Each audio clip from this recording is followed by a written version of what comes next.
Waza.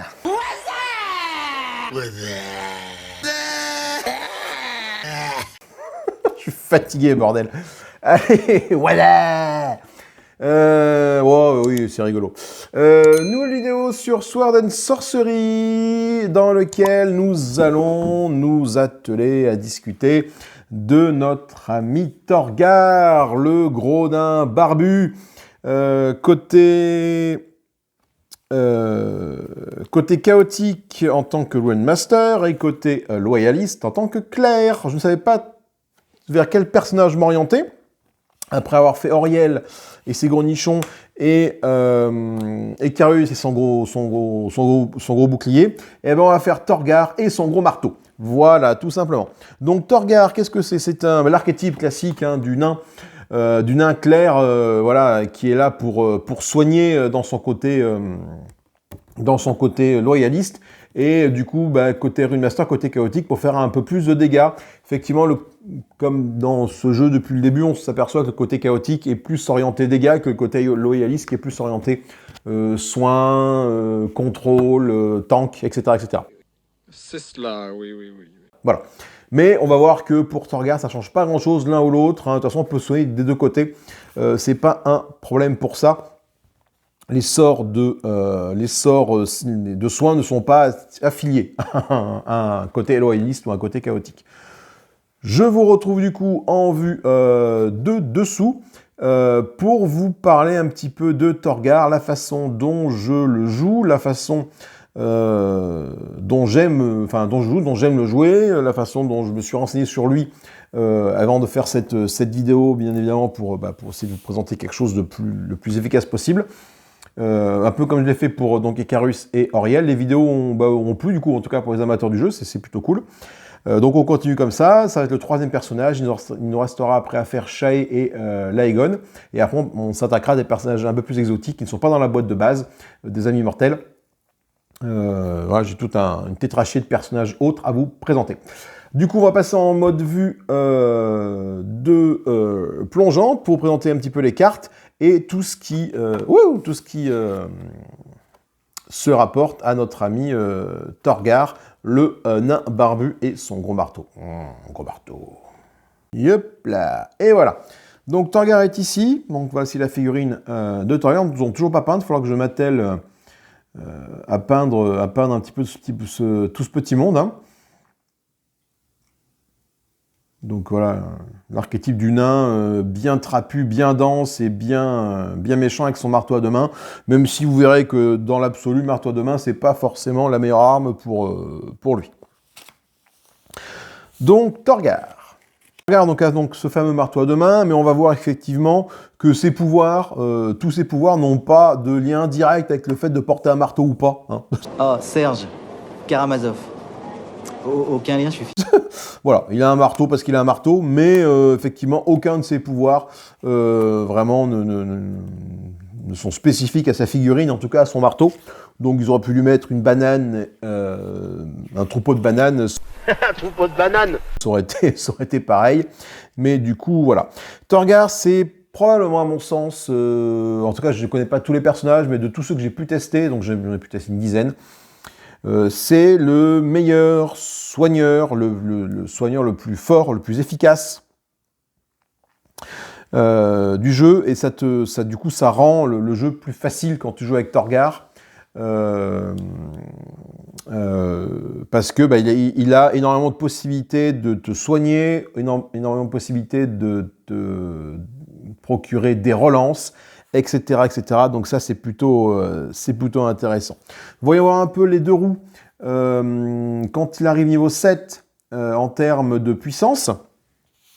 Donc Thorgar, pardon, côté, évidemment, ce que je n'ai pas montré, côté, bien évidemment, côté loyaliste, donc c'est un personnage de type foi, qui est un clerc côté loyaliste, et de type foi également, et qui est plutôt Rune Master côté chaotique.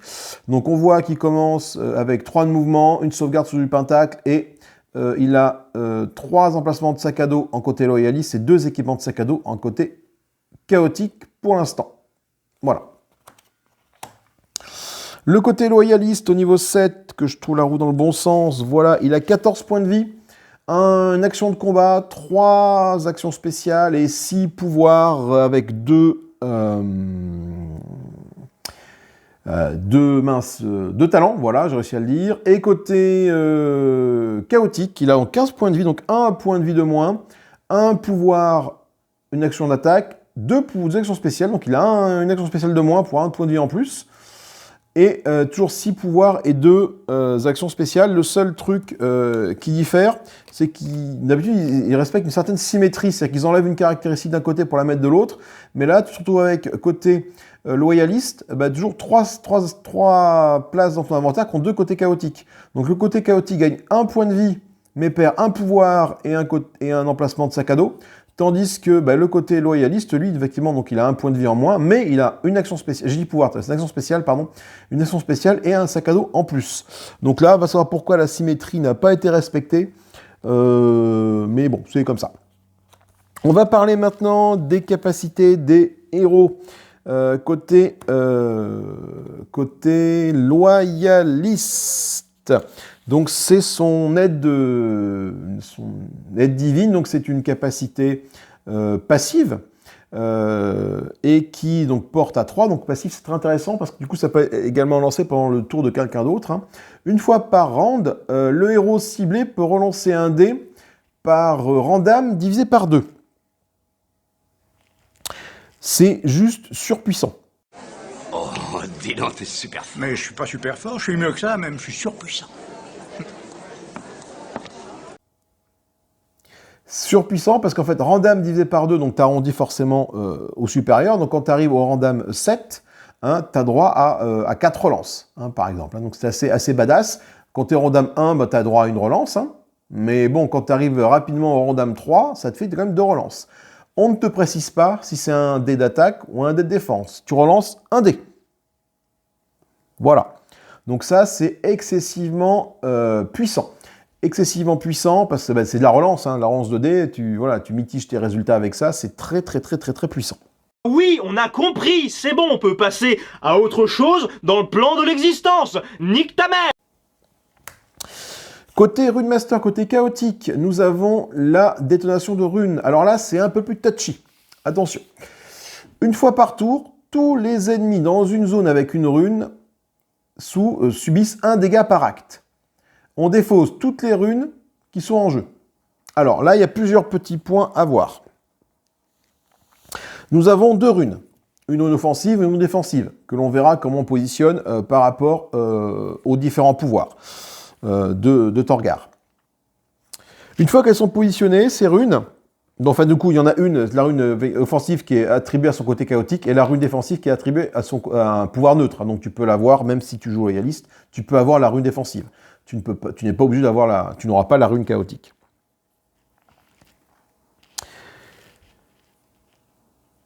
Les runes durent jusqu'à la fin de la phase de temps, enfin, ou d'événement, je ne sais plus comment c'est en français. Donc ça, il faut garder ça en tête, c'est qu'à la fin de la phase de temps, les runes sont dégagées, donc elles ne restent pas d'un moment à l'autre. Mais ce qu'il faut voir surtout, c'est que ce pouvoir-là, il faut le comprendre de différentes façons. Une fois par round, tous les ennemis dans une zone avec une rune subissent 1 dégât. Et on défausse les runes en jeu. Si je suis comme ça, dans cette situation-là, et que je décide d'utiliser ma détonation de runes, ils vont prendre 1 point de dégâts, même si elle est de runes, parce qu'on me dit bien que tous les ennemis dans une zone avec un token de rune prennent 1 point de dégâts. La zone, il y a 1 token de rune, et on ne me dit pas de faire 1 dégât par token de rune. On me dit 1 dégât dans une zone où il y a au moins où il y a 1 token de rune. Donc là, ils vont prendre chacun 1 point de dégâts. J'aurais été dans cette situation-là, il aurait pris 1 point de dégâts, il aurait pris 1 point de dégâts, il aurait pris 1 point de dégâts. On me dit également qu'on défausse les tokens en jeu. Alors attention, parce que les tokens en jeu, du coup, t'offrent des petits bonus. On verra avec les pouvoirs tout à l'heure, mais ça t'offre des bonus d'attaque et des bonus de défense. Du coup, quel est l'intérêt de les faire péter? C'est, en tout cas, de faire exploser les runes. Eh ben, moi, je pense que la question, elle est vite répondue. C'est un très bon finisher. Je rappelle que c'est une capacité passive. D'accord. Donc tu peux la lancer pendant le tour des autres joueurs. D'accord. Donc quand c'est à ton tour de jeu, tu positionnes tes runes ici, par exemple, hein, voilà, dans cette situation-là, peu importe, hein. Tu fais tes attaques, les autres joueurs vont jouer, tu n'as pas besoin de déclencher ça à la fin de ton tour, parce que si tu déclenches à la fin de ton tour, tu fais un pauvre dégât ici, mais la rune disparaît, et du coup, tes coéquipiers ne peuvent pas en bénéficier. Par contre, tu la laisses là, ta rune. Comme c'est un passif, tu vas pouvoir déclencher ça à la fin du tour du dernier joueur, avant la phase événement. Et c'est là que c'est balèze, parce que du coup, les runes vont rester en jeu, vont pouvoir être utiles aux différents personnages qui vont pouvoir venir sur les différentes zones pour bénéficier des bonus d'attaque ou de défense que procurent les runes.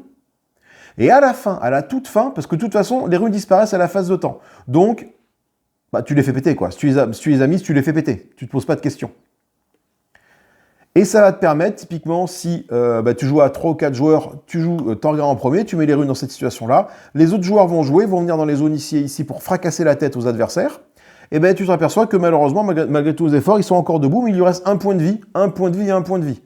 Et bien tu as finish him avec Torgar à la fin du tour d'un joueur. Pam!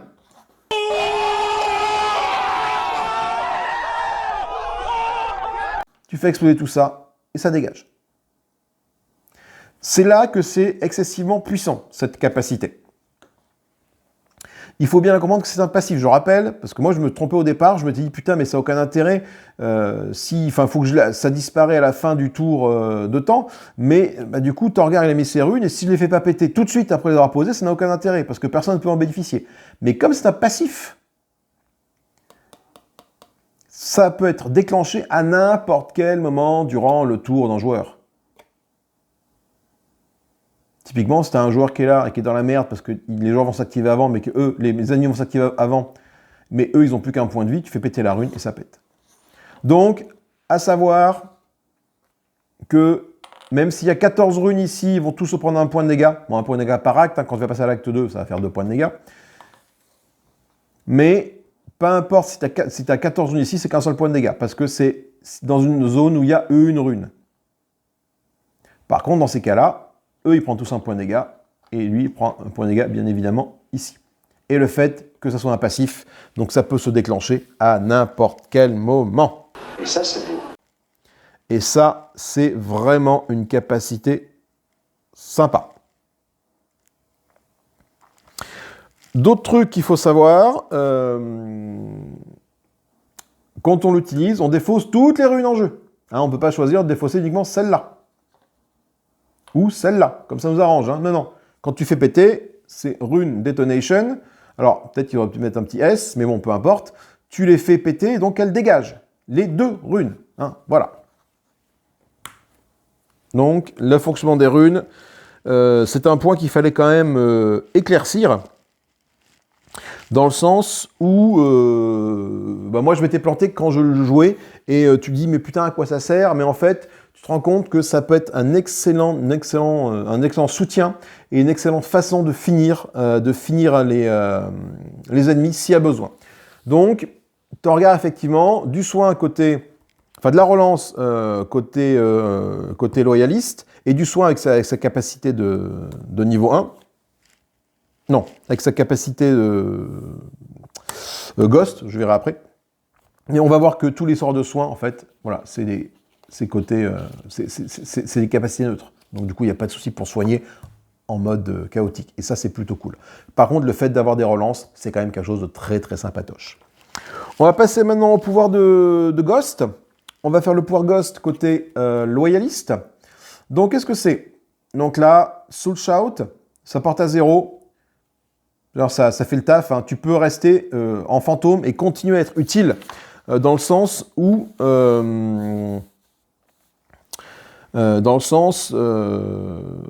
as un sort de soin massif, 2 points de vie, c'est énorme.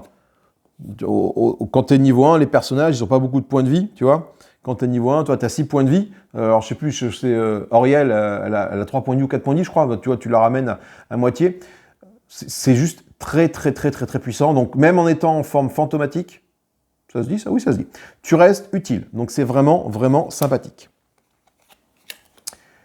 Ici, je trouve ça encore plus sympathique. Pourquoi? Parce que soigner un point de vie, c'est super. Mais ça dégage une condition. Ça dégage un critique que tu peux avoir sur la gueule, ça dégage un feu, un poison, n'importe quoi. Et je trouve ça encore plus puissant que 2 points de vie quand tu es en mode Ghost. Pour moi, retirer des conditions, c'est plus puissant que le soin. Le soin, tu peux l'avoir par une potion, tu peux l'avoir par différentes choses. Retirer les conditions, c'est différent, tu l'as par moins de possibilités.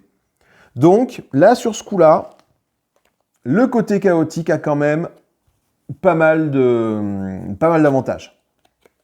Alors bon, il y a un sac à dos moindre, effectivement, mais là, dans la balance, moi, je préférerais le côté chaotique. Alors, il y a les relances, il faut voir un peu ce que tu fais, mais une fois que tu as compris le système des runes et que tu t'en aperçois que c'est quand même quelque chose d'excessivement balèze, le côté chaotique est un petit peu au-dessus pour moi. On verra après en termes de pouvoir. Mais là, du coup, soigner un point de vie et retirer une condition, c'est quelque chose d'excessivement puissant.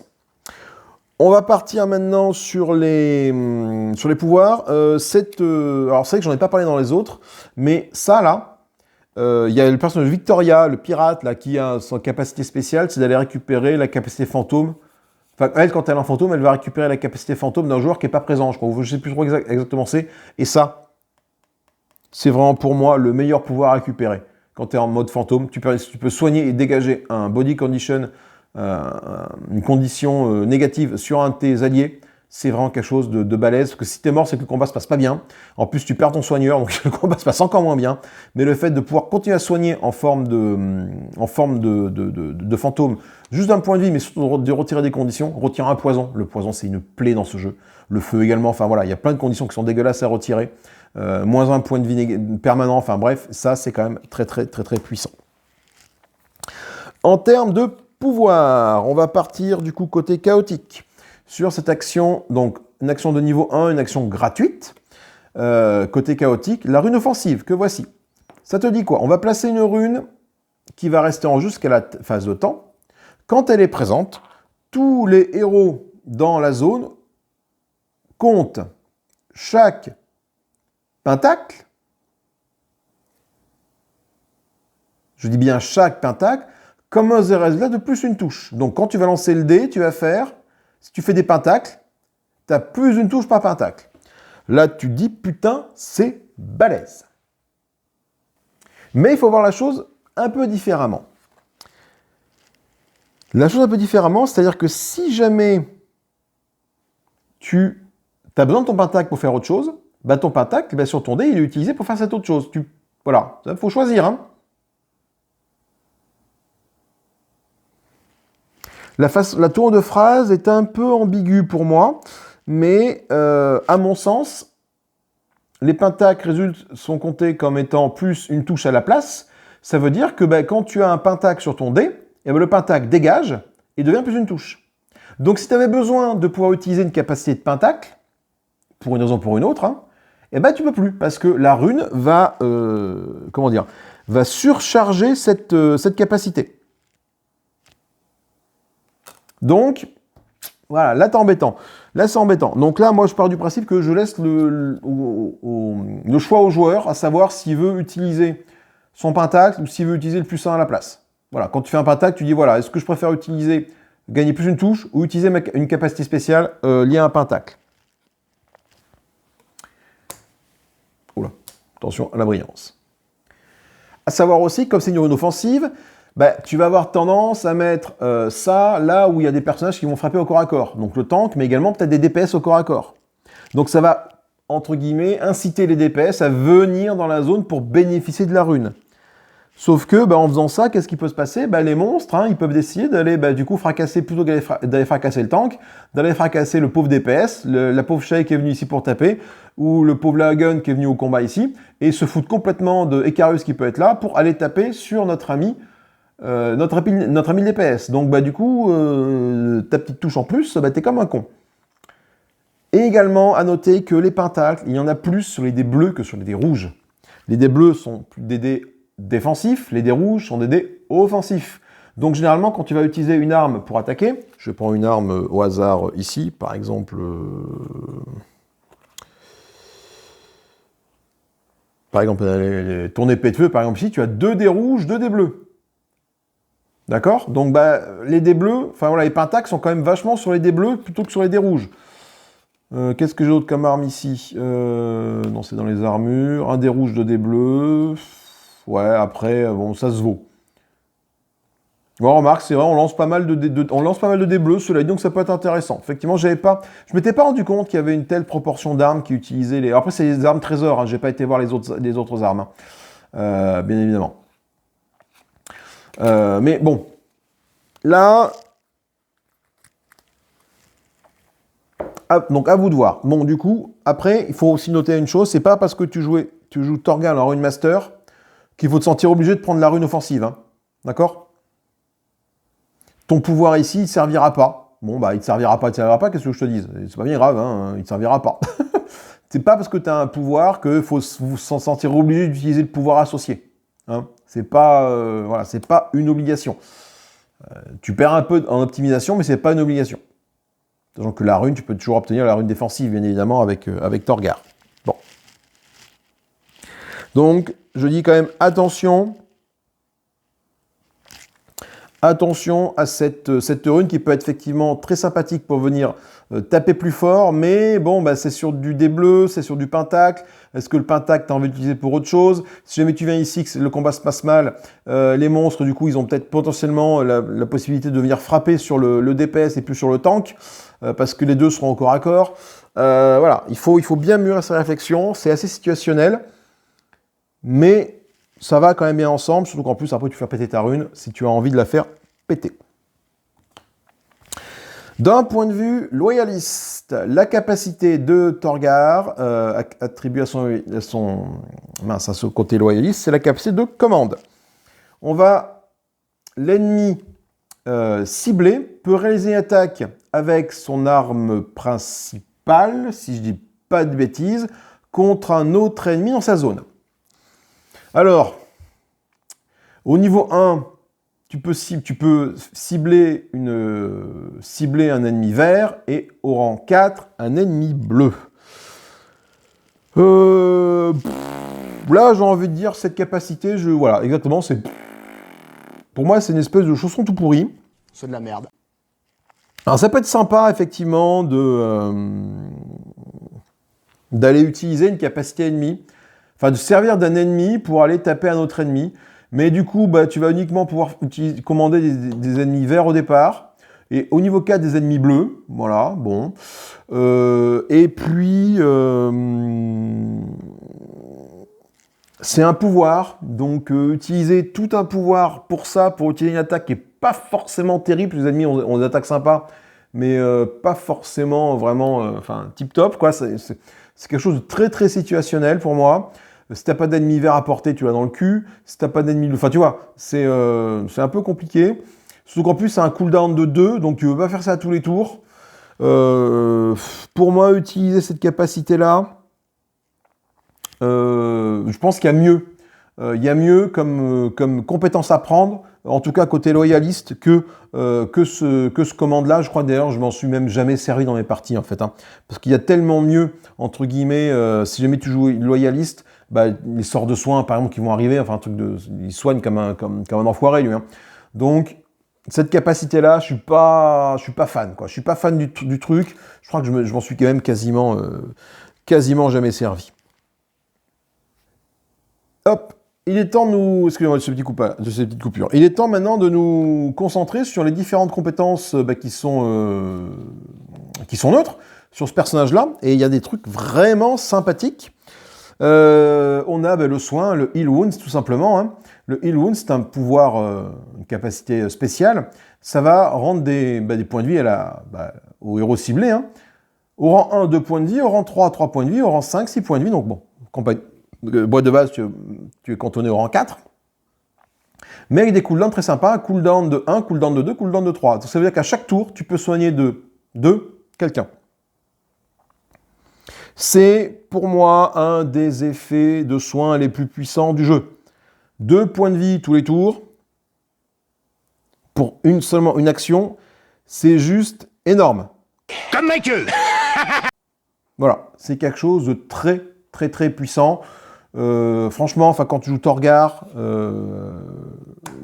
c'est un sort à prendre, parce que Torgar, tu es là pour... Enfin, t'as un archétype de soin, donc forcément tu vas soigner. Mais tu peux le prendre autant en Rune Master qu'en personnage royaliste, qu'en clerc. Donc ça, il n'y a pas de souci, c'est une capacité que tu peux prendre dans les deux spécialisations. Et du coup, c'est vraiment sympa. Parce que tu peux rester en tant que Rune Master, si tu as envie de jouer avec tes runes, plus avoir du soin derrière. C'est possible. Tu vois, tu veux pas te dire, lui fait du dégât, lui fait du soin. Non, le soin, tu te rends compte que le soin, c'est vraiment pour les deux spécialités. Et ça, c'est plutôt intéressant.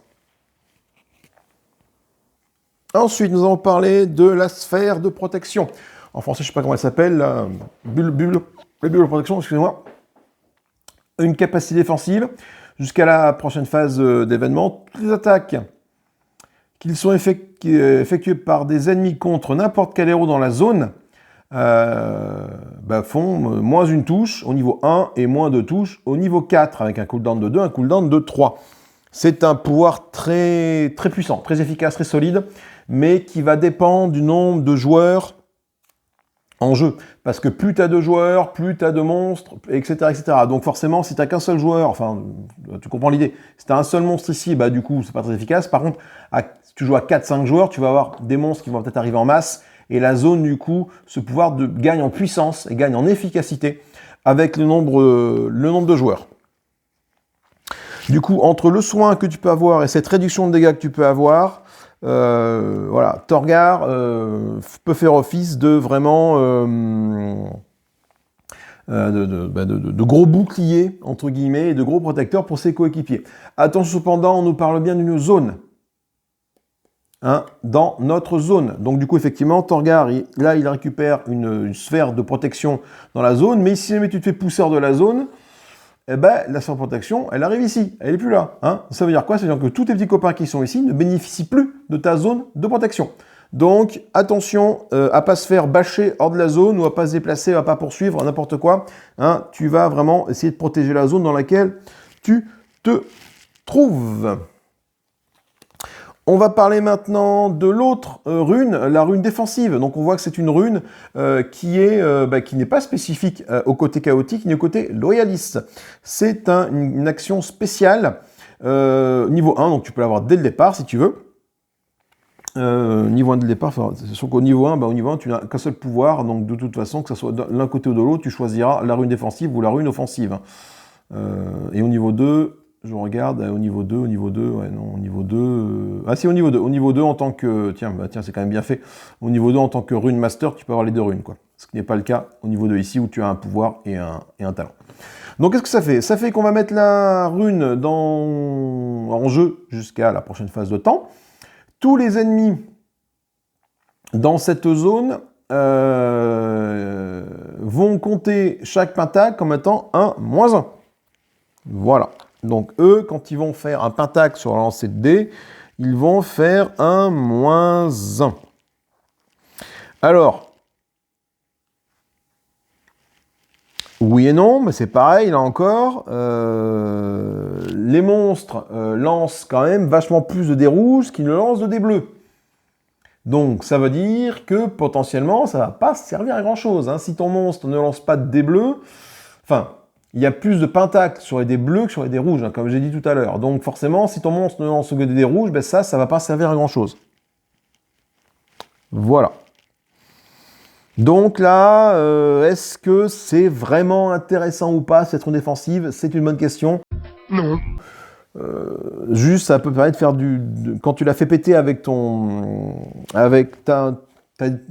rune detonation, quand tu l'as fait péter avec ton explosion runique, ça peut faire des dégâts, bien évidemment, à côté. Donc pas là, parce que si dans cette configuration-là, tu as un dégât pour cette rune ici, et il y a la rune et ce qui est à côté ici, donc ça ne fait pas plus de dégâts. Par contre, si dans cette configuration-là, ça fait un dégât pour toi, un dégât pour toi, et un dégât pour toi. À voir. Ça dépend des ennemis, j'ai envie de dire. Mais bon, les ennemis, ils ont tendance à lancer plus de dés rouges que de dés bleus, donc... c'est très très situationnel. Je le mets là. Nouvelle compétence, la compétence Bless, bénédiction, une action gratuite, ça c'est plutôt cool. Portée de 1 jusqu'à la prochaine phase de temps. Le héros ciblé, il gagne plus une touche en attaque, ou quand il défend, plus un en armure. Et au niveau 4, il fait les deux. Cooldown de 1, cooldown de 2. Donc ça, c'est plutôt pas mal. C'est un très très bon pouvoir pour aller booster le DPS ou le tank en fonction de la situation dans laquelle il se trouve. Hein, si jamais ton DPS, tu veux qu'il fasse plus de dégâts, tu lui mets ça. Le tank, eh ben, tu lui mets ça. Et encore une fois, autant le DPS, il gagne une attaque, une touche quand il va attaquer, autant le tank, il va gagner une armure quand il va défendre. Donc, bah, si jamais tu as ton défenseur qui est ici, ça peut être également Torgar lui-même. Hein. Là, tu le mets en défense, et ben du coup, si lui attaque, il va avoir plus 1 en défense, plus une armure, et lui, s'il attaque, plus une armure. Donc, plus tu as de monstres autour, plus tu as de possibilités, plus c'est efficace, quoi. Combiné évidemment avec une sphère de protection, tu es quasiment intouchable. Tu fais moins une touche, plus une armure, tu as quand même une bonne protection. Le Purify. Alors Purify, ça c'est une très bonne caractéristique. Franchement, il n'y a aucune raison de ne pas la prendre. Il faut la prendre. Et bien évidemment, ça se cumule avec le Healing Wounds. Hein, vous voyez que là, ça fait 2 points de dégâts tous les tours. Là, ça fait 2 points de soins tous les tours. Là, ça fait 2 points de soins tous les 2 tours, parce que c'est un cooldown de 2. Et ça te dégage une condition. Et quand tu es au niveau 4, ça dégage toutes les conditions. Donc là, tu as vraiment un sort qui fait le café au niveau de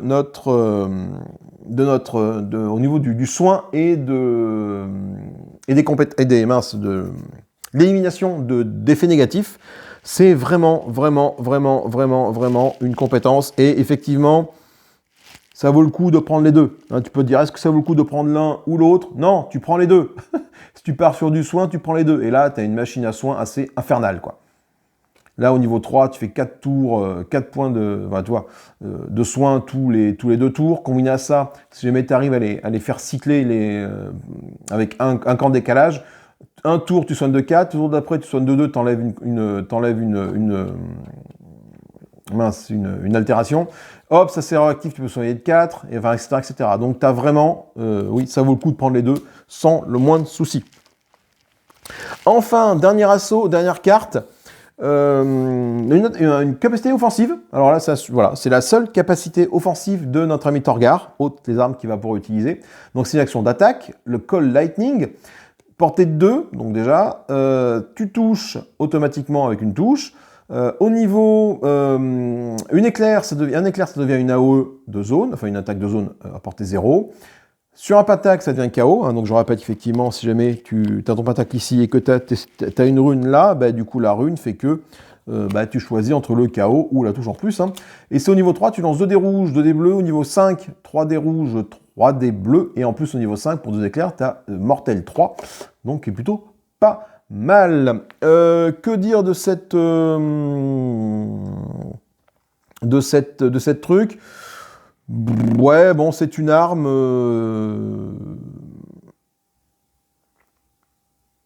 C'est une arme offensive. La seule qu'il a dans son répertoire. Est-ce que ça vaut le coup de le prendre, sachant que ce personnage-là n'est pas forcément un personnage qui va aller fracasser et vraiment très offensif, mis à part avec ses armes et éventuellement ses runes. Après, il y a peut-être mieux à prendre. Après, ça, bon, c'est une option d'attaque, hein, donc tu peux utiliser ton attaque avec ça. Si t'as pas d'arme adéquate, tu peux utiliser ça comme attaque. Voilà, là, c'est au choix de chacun. Je sais que je m'en sers pas beaucoup parce que je sais que mon Torgar, généralement, quand je le monte en protection soin. Donc, il est là pour ça, en fait. Il est pas là. T'as pas beaucoup de possibilités de l'orienter autrement qu'en protection soin. Cette carte-là peut t'orienter exactement dessus si tu as envie d'y aller, mais tu ne l'as qu'au niveau 3 de toute façon. Donc d'ici là, tu auras pris tes soins, tu auras pris plein de choses. Donc, hop, excuse-moi, j'ai coupé. On a fait le tour des capacités, on va faire maintenant le tour des talents. Alors, les talents, il faut que je trouve les talents. Hop, je vais mettre dans le bon ordre, c'est quand même mieux. Le talent de camaraderie qui va nous permettre au début de la quête de choisir un autre héros, et celui-ci va nous permettre, quand il attaque, on peut relancer un dé d'attaque par acte. Si mon équipier est engagé avec l'ennemi que je cible. Alors, oui et non, disons que quand tu es en côté là, tu as déjà beaucoup de relances. Ouais, même si t'es côté runique, Runemaster, pardon, je pense qu'il y a mieux quand même comme option que celle-là. Voilà. Hop, alors je m'excuse, petite ellipse, parce que durant mon montage vidéo, je me suis aperçu qu'il me manquait la fin des cartes talent. Je sais pas pourquoi, je suis passé, j'ai dû appuyer sur l'arrêt de l'enregistrement. Après vous avoir présenté le talent camaraderie que je n'ai pas du coup mis ici parce que je viens d'en parler. Je fais une petite ellipse pour vous parler des 5 autres talents disponibles. On va parler du talent expert qui nous permet, quand on enlève un dé d'attaque, d'obtenir un résultat éclair en plus. Ça peut être une solution viable, notamment avec le seul sort d'attaque dont il dispose. Après, bon, c'est plus efficace chez quelqu'un d'autre. Le problème de Torgar, c'est qu'en fait, chaque talent peut être sympatoche, mais est plus efficace chez quelqu'un d'autre. Donc, je trouve qu'on est un peu limité en talent, en tout cas dans la boîte de base. Alors, je sais pas si les extensions apportent des nouveaux talents, mais je trouve qu'en talent, dans la boîte de base, on est limité.